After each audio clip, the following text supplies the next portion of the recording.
क्या हुआ बेटा? मैं तुमसे बहुत नाराज हूँ। अरे मैंने ऐसा क्या कर दिया बेटा? क्या नहीं की माँ? भाभी की दूर छिकाई में तुम मुझे उनके झुमके लेने दी। अरे बेटा इतनी छोटी बात के लिए तुम मेरे से गुस्सा है? तो और क्या माँ, तुम्हारी बहू के आने के बाद तो तुम मुझे भूल ही गई। मैं नहीं जान रही थी कि तुम अपनी बहू के आने के बाद मुझसे इस तरह से बातें करेगी। मैंने तुम्हारे लिए क्या नहीं कुछ किया माँ, और बहू आई नहीं कि बेटी को भूल गई। अरे बेटा तू गलत समझ रही है, तू बैठ पहले। क्या बैठूं माँ? अरे गुस्सा क्यों हो रही है बेटा? तू बैठ ना आराम से। देख बेटा अभी सब घर में लोग भरे हुए हैं, अगर ये तुम इस तरह से गुस्साएगी ना तो सब क्या सोचेंगे। तू बैठ पहले। ए लो बैठ गई। सुन बेटा, तू जिस समय अपनी भाभी से उसके कान के झुमके मांग रही थी, तुम्हें पता भी है सब लोग भरे पड़े थे, और नई नवीली दुल्हन के कान का इयरिंग तू ले लेगी और उसका कान खाली कर देगी तो सब तरह तरह के बात ही ना बनाएंगे बेटा। सब तुम्ही को ना दोष देंगे और साथ में मुझे भी देंगे कि कैसी माँ है, कैसा संस्कार दिया बेटी को। क्यों माँ, ननद का हक होता है दुआर छकाई में मांगना, लेकिन तुम लोग तो पता नहीं क्या क्या दिमाग लगाती है। अरे बेटा तो दुआर छकाई उतना ही मांगना चाहिए ना कि जितना बहू दे सके। ओ अपना इयरिंग कैसे देगी बेटा? ठीक है माँ, अपनी बहू का रोना रोते रहो, मैं तो जा रही हूँ आज अपना ससुराल, मैं नहीं रुकूंगी। एक तो भाई के शादी में आई, मुझे अपना मनपसंद कुछ दी ही नहीं। बोल रही थी ना मैं तुमसे कि भाभी के इतने सारे गहने बना रही है, उसमें मेरा भी 2 गहने बना दे, लेकिन तुमने तो साफ मना कर दिया। अरे बेटा गहने मैं थोड़ी ना अपना पैसा से बना कर दी हूँ, उसके दहेज के पैसे को तो बना करके दी हूँ।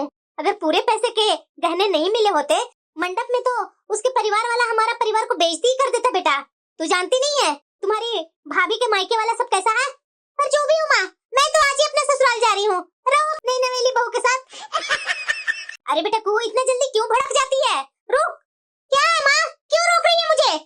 चल तू अपने भाभी के कमरे में चल। अरे माँ वहाँ जाकर मैं क्या करूंगी? मुझे उनका चेहरा नहीं देखना है, देख ली बहुत उनका चेहरा। अरे बेटा अभी कुछ कुछ मेहमान जाने लगे हैं तो जाना अपनी भाभी के कमरे में, जा करके मांग ले वो झुमके। वाह माँ, तुम मुझे फंसा रही है, खुद अच्छी बन रही है। मैं तो ऐसे ही अकेले जाकर नहीं मांगूंगी झुमका। अब उस समय तुमने ही मना किया था तो तुम ही बोलेगी उनको देने के लिए। ठीक है बेटा चल मैं आती हूँ। मुझे तो ये नहीं समझ में आ रहा है कि मेरी सास इतनी अच्छी कैसे हो सकती है। मुझे तो अपनी सास से ही डर था, लेकिन सास मेरी बहुत अच्छी निकली। थोड़ी ननद है लेकिन समय रहते हुए वो भी ठीक ही हो जाएंगे। मिला जुला करके मेरा ससुराल तो लगता सही ही है। भाभी। हाँ दीदी बोलिए ना, आइए बैठिए। कुछ कहना है क्या दीदी? हाँ भाभी, उस समय मेरा दुआर छकाई तो आप नहीं दिए थे, इसलिए मैं अभी अकेले आपसे मांगने आई हूँ। बोलिए क्या देंगे? अरे बेटा तेरी मर्जी जो है वो मांग लेना, बहू तो दे ही देगी। और वैसे भी बेटा यही तो वक्त होता है जो चाहे नंदे मांग लेती है। जब मेरी भी शादी हुई थी ना बेटा, इस घर में नई नवेली दुल्हन बन करके आई थी ना, तो मेरे से तो मेरी ननद गले के हार ही मांग ली थी बेटा। मैं तो खुशी खुशी यूं ही दे दी थी उन्हें। मांग ले बेटा, वरना तो बाद में ननंदे मांगती है कुछ और भाभी अभी नहीं कुछ देंगी। सच्ची में माँ? अरे हाँ बेटा मांग ले, तेरी भाभी मना थोड़ी ना करेगी। भाभी। हाँ दीदी, मुझे वो आपका कंगन जो था ना वो मुझे बहुत पसंद है। क्या दीदी? अरे बेटा आज बहू की मुंह दिखाई है तो क्या ये बिना कंगन के बैठ जाएगी मुंह दिखाई में तो लोग क्या कहेंगे बेटा? कुछ भी करने से पहले सोचती नहीं है ये लड़की। अरे बेटा जब लड़कियां अपने ससुराल आती है ना तो उनका हर एक सामान पर किसी की खास भेंट होता है जो अपनों के साथ का एहसास कराती है। ऐसे में कोई भी उसे कुछ मांग लेता है तो उसे मना करते ही नहीं बनता है। पर बेटा दुख तो बहुत होता है उसे। क्या तुम यही चाहेगी कि मेरी भाभी के साथ ये तकलीफ हो? अरे माँ मैं ऐसा क्यों चाहूंगी? मैं उनका क्या सारा गहना मांग रही हूँ कि सारे से भाभी का लगाव है? अरे एक कंगन ही तो मांग रही हूँ, तुम मुझे है कि पूरा लंबा चौड़ा लेक्चर देना चालू कर दी। अगर बहू पर इतना ही दया आ रही है तो क्यों बोली कि जाकर के बहू से अपना पसंद का कुछ चीजें मांग ले। अरे बेटा तू तो नाराज ही होने लगी, बहू इतनी भी खुदगर्ज नहीं है कि वो कंगन नहीं दे देगी तुम्हें। मुझे पक्का विश्वास है कि बहू को मैं बोलूंगी ना तो तुरंत अपना कंगन निकाल करके दे देगी। मैं तो इसीलिए बोल रही थी बेटा कि मेरे साथ ये सब हो चुका है, इसलिए मैं बोल दी। अरे बेटा मन में मैं कोई भी बात छिपा कर नहीं रखती हूँ, जो मेरे मन में होता है ना मैं साफ बोल देती हूँ। बहू अपना मुंह दिखाई का तैयारी कर लो, उस समय में औरतें सब आई रही होगी मुंह दिखाई के लिए। जी माँ जी।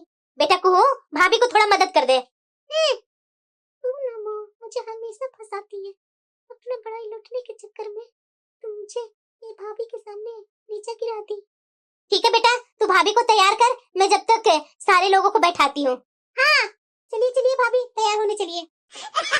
भाभी अब तैयार होकर के बाहर आ जाइएगा। ठीक है दीदी। चलो, बाल बाल में बची। ये मेरी ननद तो मेरी कंगन ही लेने पर तुले हुए थे। मेरी माँ ने कितना शौक से ये कंगन बनवा करके दी है और मैं ये ननद रानी को दे दूं। मेरी माँ को कितनी यादें हैं इस कंगन में। मैं ऐसे थोड़ी ना किसी को दे दूंगी। अरे कू जाना, भाभी को लेकर के आना बाहर। अरे जा रही हूँ ना माँ। लगता दीदी मेरे ऊपर गुस्सा आ गई है, इसलिए माँ जी से इस तरह से बात कर रहे हैं।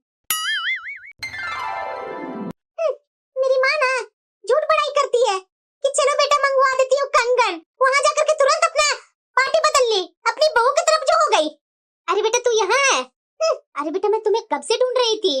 देख माँ, मेरे पीछे मत आ, आज शाम को ही मैं अपना ससुराल जा रही हूँ। अरे बेटा तू इतना नाराज हो गई? चल चल अपनी भाभी के कमरे में चल। माँ मुझे नहीं जाना है, तुम्हें जाना तो जा, साथ में भाभी को पैर भी दबा देना। बहुत थकी हुई है ना भाभी। भाभी कहाँ हुई मेरी, तुम्हारी बहू? अरे बेटा इतना गुस्सा नहीं करते हैं, चल ना तुम्हारी भाभी से तुम्हारी भाभी का कंगन मंगवा देती हूँ। नहीं आना माँ। क्या सच में माँ कंगन दिलवा देगी क्या? जाने में क्या बुराई है। बहू। हाँ माँ जी। चल बहू, अब ये कंगन तू अपनी ननद को दे दे और कुछ हल्का सा पहन ले, अब तो तुम्हारी मुंह दिखाई भी हो गई। फिर से कंगन, ये क्या? मैं तो समझ रही थी कि माँ जी मेरा साथ दिए, पर वह तो सबके सामने दिखावा कर रही थी। अब मैं क्या करूँ? एक कंगन मैं ही जानती हूँ, मेरी माँ ने कितनी अरमानों के साथ बनाए हैं, पर मैं ये कैसे करूँ? अच्छा माँ जी, वो क्या है ना, मेरे पास कंगन एक ही है और दूसरा कुछ है ही नहीं है। इसके अलावा कोई पतली हल्की कंगन भी होती ना तो चल जाता। अगर ये निकाल दूंगी तो सब लोग क्या सोचेंगे माँ जी? और वैसे भी माँ जी, मेरी माँ बोली थी विदाई के समय कि अब कभी कभी भी बेटा नाक कान गला मांग कलाई पैर सुनी मत रखना, इससे अब शगुन होता है। ओहो बहू, तो तुम्हें क्या लगता है मैं अपनी घर की बहू को सुने कान ही रहने दूंगी, सुनी कलाई ही रहने दूंगी, सुने नाक ही रहने दूंगी? मैंने तुम्हारे लिए चूड़ी का पूरा अच्छा खासा सेट बनवा कर लाई हूँ, वो हमेशा भी 1.25 महीना पहनो, वो तुम्हें पहन करके बहुत आराम लगेगा बहू। वो कंगन दे दो उतार करके अपनी ननद को। अरे दे दो ना बहू, खड़े क्या कर रही है? हाँ हाँ माँ जी, आखिरकार ये भी तो मेरा ही परिवार है, इनको भी तो कुछ देना मेरा फर्ज बनता है। अरे बहू जल्दी कर, तुम्हारी ननद अपने ससुराल जाने वाली है। जी माँ जी। बहू। हाँ माँ जी। देख बहू, धीरे धीरे करके सारे रिश्तेदार चले गए अपने अपने घर, अब मैं कब तक रसोई संभालूं? अब तुम बहू रसोई संभाल ले, क्योंकि अब मैं थक जाती हूँ बहू काम करते करते। माँ जी मैं संभाल लूंगी, अब मुझे बता दीजिए कहाँ क्या रखा हुआ है।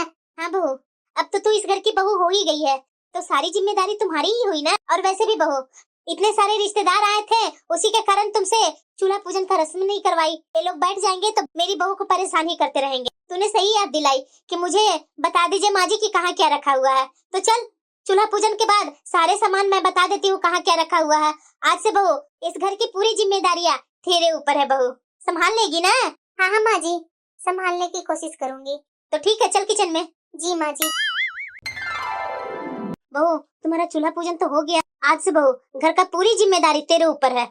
जी माँ जी, आप ये बता दीजिए कि खाना में क्या क्या बनाना है। अरे बहू अपने मन के मुताबिक जो तुम्हें पसंद है वो बना लो, और हाँ मीठा में कुछ बना लेना। जी माँ जी। बहू। हाँ माँ जी।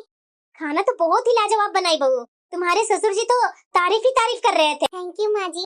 बहू आज शाम का ना खाना थोड़ा ज्यादा बनाना। क्यों माँ जी? अरे बहू तुम्हारी आज ननद आ रही है। अच्छा माँ जी, दीदी आ रही है, तो ठीक है एक आदमी का मैं खाना बना दूंगी। अरे नहीं नहीं बहू, वो मेरी बेटी अकेली थोड़ी ना आकर के खाएगी, वो खा करके अपने पूरे परिवार के लिए यहाँ से खाना पैक करके भी लेकर जाएगी। क्या माँ जी? अरे हाँ बहू, इसमें अचंभव वाली क्या बात हो गई? मेरी बेटी तो इसी शहर में रहती है ना, आधा घंटा की दूरी पर है। अब बता बहू, आएगी मेरे से मिलने तो जाकर क्या अपना ससुराल में खाना बनाने लग जाएगी कि जाकर के अपना आराम करेगी? मेरी बिटिया तो हमेशा आती है मिलने और खाना पूरा पैक करके ले जाती है अपने ससुराल के लिए। तो बहू खाना थोड़ा अच्छा बनाना, कि मेरे बेटी के यहाँ मेरा सर नीचा ना होना चाहिए। माँ, अरे बेटा मैं तुम्हारे बारे में ही बात कर रही थी, देखो लंबी आयु होगा। हाँ बैठ, कैसे है तुम्हारे ससुराल वाले? सब अच्छे हैं माँ, पता है माँ, वो तुमने भाभी से जो कंगन मुझे दिलवाई ना, मेरी सास तो देख करके उसका मुंह खुला का खुला रह गया। बोल रही है, अरे बहू, तुम्हारी भाभी तुम्हें इतना चाहती है कि तुम्हारे लिए अपना कंगन उतार कर दे दी। और पता है माँ, दूसरी तरफ मेरी सास क्या बोल रही है, कहाँ से ऐसी भाभी, भगवान सबको दे। मैं जान रही थी माँ कि टोंट किस पर मारा जा रहा है, मेरे ऊपर माँ। मुझे तो ऐसा लगा ना कि मुझे मेरी सास को दिखाना ही नहीं चाहिए था। अब देखना, हमेशा मेरी सास मेरे ऊपर ही टोंट मारती रहेगी। अरे बेटा, तू भी है ना कि हर चीज दिखाने लगती है सास को। तू जान रही थी ना कि मैं भी भाभी हूँ, अब ये सामान दिखाऊंगी वो लोग को, तो वो लोग भी तो मेरे से डिमांड करेगी ना। वही ना माँ, मैं सच्चा दिल की इंसान हूँ ना, इसीलिए कुछ छिपाती नहीं हूँ, साफ सबको दिखा देती हूँ, बोल देती हूँ, वही मैं गलती करती हूँ। ये दीदी का तो रोज रोज का हो गया, रोज रोज वो आ जाती है, शाम को पूरा अपना ससुराल के लिए खाना पैक करके ले जाती है। आखिरकार मैं भी इंसान हूँ, अकेले दो दो परिवार का खाना मैं जिंदगी भर बनाते रहूं? ये सब माँ जी को ना सोचना चाहिए। बहू। हाँ माँ जी। आज कुछ रिश्तेदार आ रहे हैं, तो रात के खाने पर कुछ अच्छा सा बना लेना। कितने लोग होंगे माँ जी? यही कुछ है, 10 लोग। जी माँ जी, मुझे पता है, 10 लोग एक्स्ट्रा मेहमान के लिए बनाना होगा, और दीदी के लिए और उनके सास ससुर के लिए भी एक्स्ट्रा बनाना होगा, उनका पति के लिए बनाना होगा, मतलब मिला जुला के 18 लोगों को खाना बनाना होगा। 4 लोग दीदी के परिवार हुए, 4 लोग हमारा परिवार, और 10 लोग मेहमान आ रहे हैं। ये 10-10 मेहमान भी आते हैं क्या? वैसे भी मैं बोल भी क्या सकती हूँ, अभी मैं नई नई हूँ, कुछ बोलूंगी तो माँ जी को बुरा लगेगा, और साथ में माँ जी इन्हें सुनाएंगे। लग जाती हूँ अभी से ही काम में, तभी तो समय पर खाना बन पाएगा। अरे बहू। हाँ माँ जी। अरे बहू, कैसा खाना बनाई थी कि हम दोनों का खाना घट गया?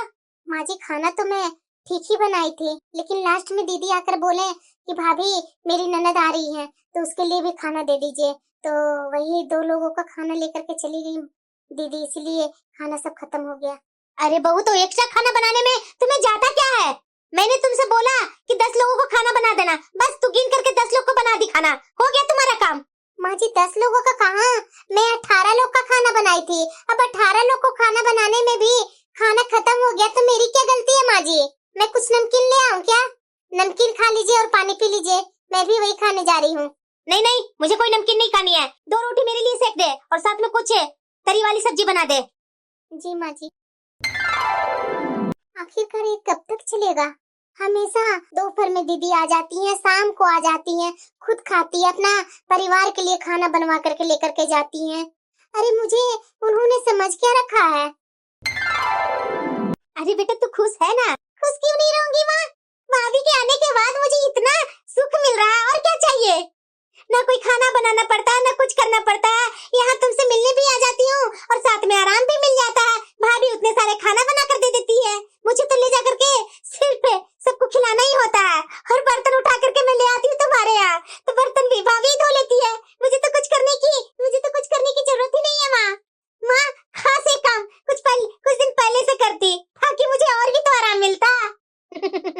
वैसे माँ, वो मेरी ननद के ना, छोटी वाली ननद को लड़के वाले देखने आ रहे हैं, तो मैं सोची हूँ ना माँ कि लड़के वाले को और अपनी ननद को यही बुला लेती हूँ, और भाभी से बोल देना खाना बनाने के लिए। अरे हाँ हाँ बेटा, तू टेंशन मत ले, मैं बोल दूंगी तुम्हारी भाभी को। ठीक है माँ, मैं जा रही हूँ अपना घर। ठीक है बेटा। अरे बहू। हाँ माँ जी। आज शाम के खाने पर कुछ मेहमान आ रहे हैं। कितने लोगों के लिए बनाना होगा माँ जी खाना? अरे बहू, यही 5 लोगों का।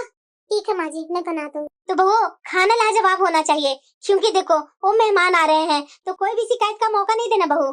जी माँ जी। आइए ना भाई साहब, बहन जी आइए, इधर बैठिए। ये मेहमानों के साथ दीदी और उनका पति और उनकी सास भी पधार रहे हैं। हाँ? मैं तो ये जानती ही थी कि ये लोग खाना खाने तो आ जाएंगे ही आएंगे, लेकिन ये लोग मेहमानों के साथ अंदर क्यों आ रहे हैं? बहू, ऐसे तो मेहमानों को देखती ही रहेगी कि इनके लिए चाय कॉफी भी बनाएगी। जी जी माँ जी। दीदी वहाँ बैठे हुए हैं, आकर मेरी मदद तो कर देती ना, जल्दी खाना बन जाता। इतना जल्दी मैं कैसे क्या करूँ? ये क्या बहू? हाँ माँ जी। और कितनी देर लग रही है? मेहमान कब से खाने का इंतजार कर रहे हैं। माँ जी, इतने सारे लोग हैं ना, इसलिए मुझे हड़बड़ाहट हो रही है।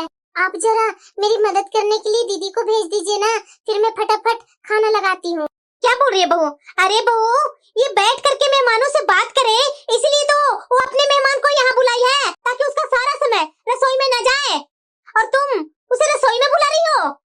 क्या माँ जी, ये दीदी के मेहमान है? हाँ, उसकी ननद को देखने वाले कुछ लड़के वाले आए हैं, वही लोग आए हुए हैं। तुम मुंह ज्यादा मत देख, जल्दी जल्दी हाथ चला और खाना परोस सबका। वाह रे ननद रानी, क्या किस्मत पाई है। माँ तो माँ, सास और पति भी इनके हिसाब से चलते हैं, और एक मेरी किस्मत है। पर मुझे ये सब अब रोकना पड़ेगा। पहले तो मुझे लगता था ये लोग तो मेरे परिवार है, पर इन परिवार को मैं क्या करूं? पर इन परिवार को तो मैं नौकरानी से ज्यादा और कुछ नहीं दिखती हूँ। अगर मैं आज चुप रह गई ना, तो कल को मेरे बच्चे भी ये ननद रानी के बच्चों की गुलामी करेंगे। मुझे अब दिमाग कुछ लगाना ही पड़ेगा। बहू, हाँ माँ जी। सारे मेहमान तो चले गए, जल्दी जल्दी खाना परोस दो। खाना तो खत्म हो गया है माँ जी। क्या खाना खत्म हो गया है? पर कैसे, जबकि मैंने तुम्हें साफ साफ 5 लोगों को खाना बनाने के लिए बोला था। पर माँ जी, खाना तो मैंने 5 लोगों के ही बनाया था, फिर खत्म कैसे हो गया बहू? माँ जी, 5 लोगों का मैं खाना बनाई थी ना, तो देखिए घर के हम लोग 4 लोग हैं ना, जैसे आप, पापा जी, मैं और आपके बेटे और एक आपके मेहमान, तो मिलाकर 5 लोगों का मैंने खाना बनाया ना माँ जी। और माँ जी, आपने तो ये नहीं बताए थे कि दीदी के सास ससुर और जमाई जी भी आने वाले हैं, दीदी भी आने वाले हैं। पापा जी और ये मेहमान के साथ बैठ करके खाना खा लिए, और बात रहा मेरा और आपका हिस्सा, तो जमाई जी और उनकी माँ का हो गया। अरे बहू, मेरी बेटी और उसका परिवार तो इसी घर के सदस्य है, कोई मेहमान थोड़ी ना है। वो लोग जो उनका भी मैं गिनवाती, तुम्हें समझकर बनाना चाहिए था ना बहू। अब हम लोग क्या खाएंगे? कोई बात नहीं माँ जी, हम लोग को ज्यादा भूख थोड़ी ना लगी है, मैं नमकीन या बिस्किट ले आऊँ क्या? वही खा लेते हैं हम लोग। पर बहू, अरे माँ तो क्या हो गया, एक दिन बिस्कुट ही खा लेगी तो? ये क्या बोल रही है बेटा? मुझे बहुत जोरों की भूख लगी है। अरे मेरी भोली माँ, तू कब तक बोली रहेगी? अरे माँ, मैं तुम्हें कब से इशारा कर रही थी, खाना तो मैं भी नहीं खाई हूँ। ऐसा करते हैं ना कि बाहर से खाना ऑर्डर कर लेते हैं, हम लोग दोनों मजे से खा लेंगे। हाँ बेटा, बिल्कुल सही बोल रही है, कर ऑर्डर। ठीक है माँ, मैं भी खाना ऑर्डर करती हूँ। ये क्या, जब 2 लोगों को बाहर से खाना आ सकता है, तो एक अकेली भाभी कितनी खा जाती? आखिरकार सुबह से रसोई में मैंने सबके लिए मेहनत की थी ना। ये माँ जी की और ननद रानी की तो ये हरकत देख करके ना मेरी नजर से तो ये दोनों और गिर गए। मैं अभी नहीं सहूंगी, मैं भी ऐसे रिश्तों के लिए जिसकी उसकी जरा सा भी कद्र नहीं है। ये बहू सुबह सुबह से कहाँ गई हुई है? अरे सीमा, अच्छे से चलो, अच्छे से। इसे क्या हुआ? अरे बेटा, इसे क्या हो गया, इस तरह से ला रहा है इसे? अरे माँ, ये सुबह सुबह बाथरूम में गिरी पड़ी थी, तो मैं इसे अस्पताल ले गया, तो डॉक्टर ने बोला कि पैर में थोड़ा फ्रैक्चर आ गया है। ये भगवान, ये अब कब तक ठीक होगी बेटा? तब तक इसकी सेवा कौन करेगा? क्या कहा माँ? अरे बेटा, मेरा कहने का मतलब कि मेरी बहू पहले जैसी कब होगी? माँ जी, मुझसे तो अब मेरे खुद के काम नहीं होंगे, ऐसे में घर का कैसे काम करूंगी मैं? पर राहत की बात तो ये है माँ जी कि दीदी इसी शहर में रहती हैं, आप उन्हें यहाँ कुछ दिनों के लिए बुला लीजिए। वैसे भी माँ जी, उनका घर का खाना यहीं से तो अक्सर जाते रहता है, तो अपने घर का और इस घर का खाना यहीं आकर बना लेंगी, इससे हम सबको भी सहूलियत हो जाएगी। हाँ बहू, सही कहा तुमने, अभी मैं उसके पास फोन करती हूँ। जा बेटा, बहू को कमरे में ले जा। चलो सीमा, धीरे धीरे चलने का कोशिश करो। हेलो बेटा कुहू। हाँ माँ, बोलो ना, तू अभी घर आ सकती है क्या बेटा? पर क्यों माँ, तुझसे भी जरूरी कुछ बात करनी है। अच्छा ठीक है माँ, मैं अभी आती हूँ, पर यह तो बताओ कि क्या जरूरी बात है? कहीं भाभी ने कुछ नया तो नहीं नखल जमा? अरे बेटा, तुझे तो हर वक्त यही सोचता है, जल्दी घर आओ, यहाँ मेरी हालत खराब होते जा रही है। ठीक है माँ, मैं भी आती हूँ। देख बेटा देख, तुम्हारी भाभी को ये सब कैसे हुआ माँ? और जरा ये बताओ, तुम मुझे यही सब देखने के लिए बुलाई थी? हाँ बेटा, क्योंकि तुम्हारी भाभी अब घर का कोई भी काम नहीं कर सकती, इसलिए तुझे ही हमारी मदद करनी पड़ेगी बेटा। मदद? कैसी मदद माँ? देख बेटा को, दामाद जी का और तुम्हारी सासू माँ का खाना अक्सर यहीं से जाता है ना, तो फिर कुछ दिन के लिए आकर यहीं रहो और दोनों घर का खाना बना लिया करो। इससे मुझे भी आराम मिलेगा, नहीं तो मैं क्या क्या अकेली संभालते रहूंगी। पर माँ, मैं तो तुम्हें बताना ही भूल गई थी कि मेरी सासू माँ ने तो अब से मुझे घर पर ही रहने के लिए कहा है और यहाँ से कोई भी खाना बिल्कुल ही ले जाने के लिए मना कर दिया है। वो बोलती है कि वहाँ से ऐसे बार बार खाना लाना अच्छा नहीं लगता है। अरे बेटा, वो कुछ नहीं बोलेंगी, उनसे कहना बहू के पैर के बारे में। तू छोड़ दे बेटा, मैं ही बोल दूंगी उनसे। नहीं नहीं माँ, तुम्हें कहने की कोई जरूरत नहीं है, मैं ही कह दूंगी उनको। ठीक है माँ, चलो क्या खाना बनाना है मुझे बता दो। हाँ हाँ बेटा, चलो मैं सब्जियां बता देती हूँ, और सब्जियां तो मैं ही काट लेती हूँ और आटा भी गूंथ देती हूँ। बाकी जो भी खड़े खड़े काम करना है ना, वो तू कर ले बेटा। हाँ ठीक है माँ। अरे बेटा तू कहाँ गई? अरे माँ बस 2 मिनट में अभी आई। अरे बेटा अभी तक खाना नहीं बना है, तू पता नहीं कहाँ गई हुई है। छोड़ो मैं ही कर लेती हूँ। ये माँ भी ना पता नहीं क्या क्या काम करते रहती है और बार बार मुझे बुलाते रहती है। ये मेरी बेटी भी ना, मैं इसे कब से बुला रही हूँ, पता नहीं है क्या करे जा रही है। अरे को आना बेटा, सारा काम पड़ा हुआ है। अरे माँ तू भी ना पता नहीं क्या करते रहती है किचन में 1 घंटा से, और मुझे भी 2 घंटा तक खड़ा करके रखती है। अरे आ रही हूँ माँ, मैं कुछ काम ही कर रही हूँ ना, इधर नहीं आने वाली है, मैं ही कर लेती हूँ काम।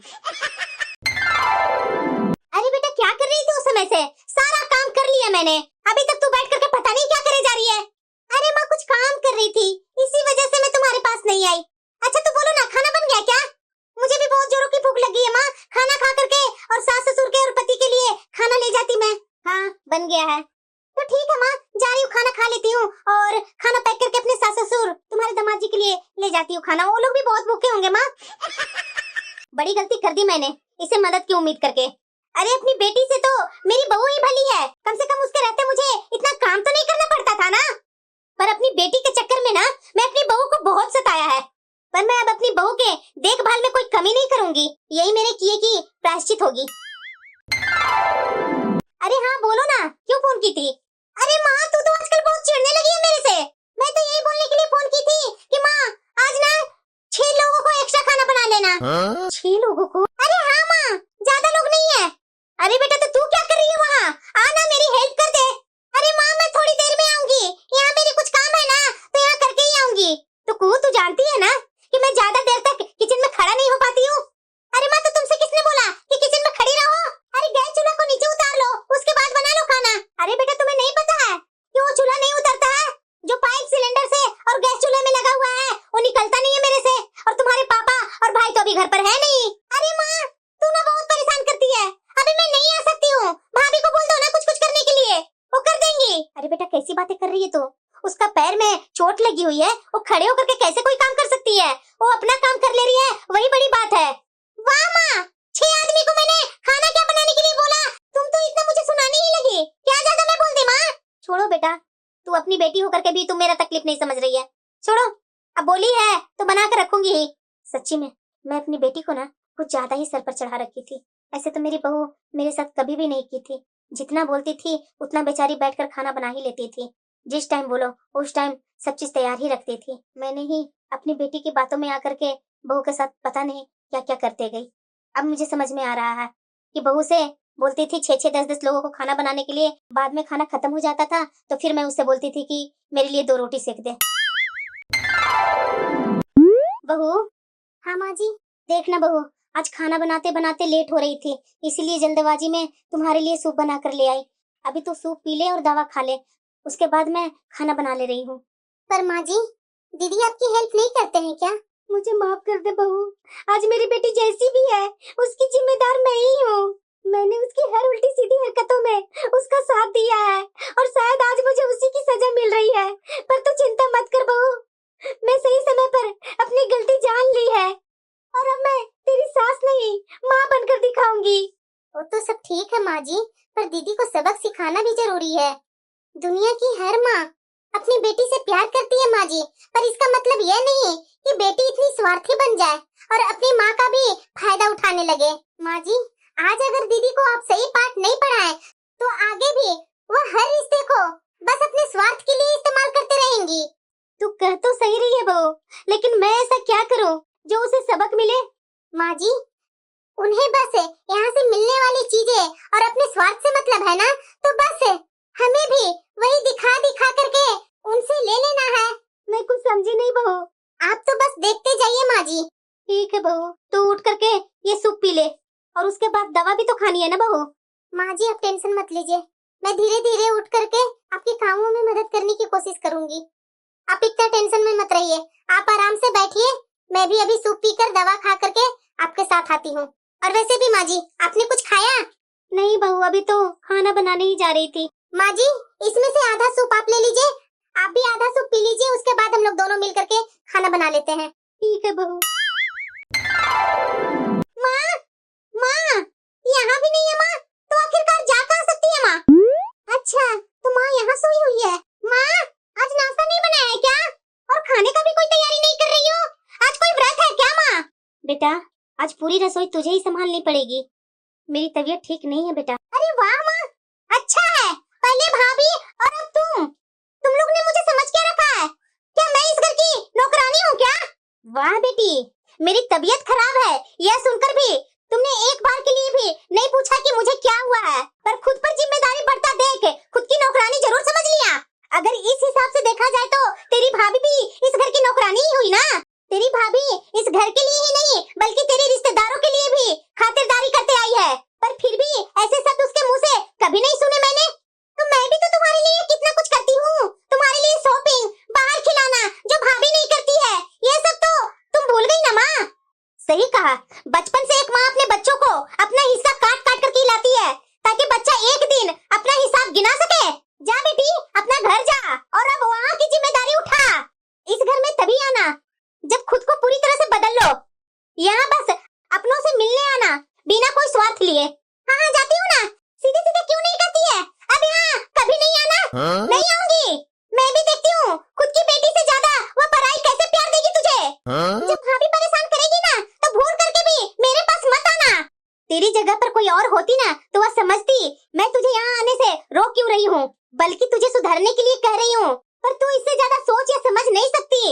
एक और बात, अपनी भाभी से जो तूने द्वार छेकाई में उसके कंगन लिए थे ना, उसे लौटा देना। माँ अब क्या एक ही चीज का हिसाब करोगी? फिर तो मैंने बहुत सारी चीज तुम्हें दी थी, वो सब मुझे भी वापस चाहिए। हाँ जानती थी कि तू ऐसा ही कहेगी, इसलिए तेरा दिया हुआ सारा सामान उधर रखा हुआ है, ले जा। भाभी आपको तो बड़ा मजा आ रहा होगा ना, हम माँ बेटी को अलग करने में कलेजे में ठंडक पड़ रही होगी ना। मैं जानती हूँ कि आपने ही माँ के कान भरे होंगे, पर याद रखना बहू चाहे जितना भी कोशिश कर ले वो बेटी की जगह ले ही नहीं सकती है। दीदी बस आपकी इसी सोच में ना आपको इस घर में रहने दिया और ना कभी ससुराल की होने देगी। मेरी बात मानिए तो अपनी सोच को बदलिए, देखिए गृहस्थी कितनी अच्छी चलेगी। बस भाभी अपना ज्ञान अपने पास रखिए, अब से मैं इस घर में कभी नहीं आऊंगी और ना ही यहाँ किसी से मेरा रिश्ता होगा। बहू खाना कब बनेगा? तुम्हारी माँ और भाभी यहाँ खाना नहीं बनाने आएंगी, तुझे ही बनाना पड़ेगा। अरे माँ जी थोड़ी सी भी सब्र नहीं है आप में, बनाने ही जा रही थी, सब मेरे ऊपर ही गुस्सा होते हैं। माँ के बिना मुझे बिल्कुल अच्छा नहीं लगता है। पहले तो मैं दिन भर में भाग भाग करके 2-3 बार माँ से मिल लेती थी, लेकिन अब तो मैं गुस्से में मायके जाना ही छोड़ दी। पर काम तो करना होगा ना, नहीं तो ये माँ जी सीधे सुनाना चालू कर देंगी। बहू क्या हुआ माँ जी? नाटक क्यों नहीं बना अभी तक? माँ जी मेरी तबीयत ठीक नहीं है। तेरा ये नाटक ना बहू बहुत चल रही है, ये नौटंकी करना छोड़ दे, समझी ना? ससुराल में बैठ करके काम नहीं चलता है, ससुराल में रह रही है ना तो हाथ पैर चलाना पड़ता है। तुम्हारे मायके से खाना बन करके नहीं आ रहा है तो चुपचाप से जाकर रसोई में नाश्ता तैयार कर। जब मेरी तबीयत खराब होती थी तो कैसे मेरी माँ सेवा में लग जाती थी, पर मैंने अपने स्वार्थ के चक्कर में सब कुछ भूल गई, पर अब और नहीं दूर रहूंगी अपनी माँ से। माँ जी अब ठीक लग रहा है आपको? माँ जी ऐसे कैसे चलेगा? माँ की भी तबीयत खराब हो गई है, शायद इसी को कहते हैं परिवार, जो एक दूसरे की परवाह करे, वह जहाँ स्वार्थ नहीं बस निस्वार्थ प्रेम हो। अरे दीदी आप आइए ना अंदर, देखिए ना दीदी माँ जी मेरी बात जरा सा भी नहीं सुनते, आप ही इन्हें दवाई खिलाइए। अरे बहू ये क्या खिलाएगी दवाई, ये जरूर अपना स्वार्थ से आई होगी। नहीं माँ मैं अपनी पुराने रिश्ते को पाने आई हूँ। माँ तुमने बोला था ना कि जब मैं अपने आप को बदल दूं तभी मैं यहाँ वापस आऊं,